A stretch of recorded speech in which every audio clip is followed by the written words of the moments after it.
Il-logħba ta' Simon Busuttil li bis-suppost dokumenti li suppost jippruvaw ta' min grant spiċċat, kif kien pruvat li dawn id-dokumenti huma folot u fabbrikati.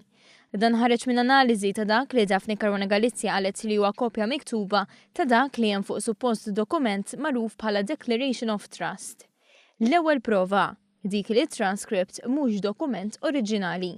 Fil-fatt l-ewwel sinjal li dokument huwa fals joħroġ mill-fatt li dak żvelat mhuwiex dokument uffiċjali, imma biss transcript ta' dan is-suppost Declaration of Trust. It-tieni prova, indirizz ta' Malta, mhux tal-Panama.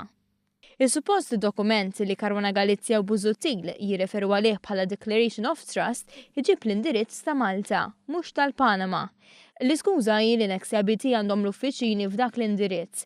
Iżda l-esperti kwotati mill kulħadd spjegaw li kieku suppost dokument li kopjaw minn fuq kien wieħed awtentiku, l-indirizz kien ikun fil-Panama għax il-kumpanija eGrant hija inkorporata u reġistrata fil-Panama.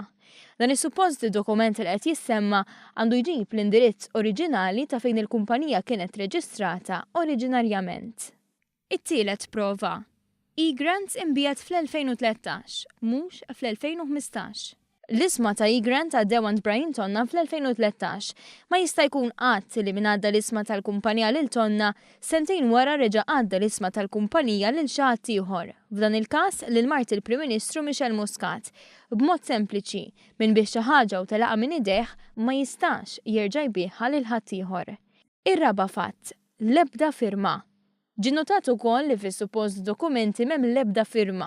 Anzi, Caruana Galizia tajt ċaru tont li ma teżisti l-ebda firma ta' mart il-Prim Ministru Michel Muscat li qed jintqal li eGrant hija tagħha.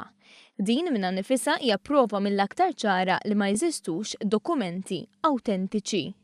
Il-ħames fatt, ma jeżistix sejf fil-kċina tal-Bank Pilatus.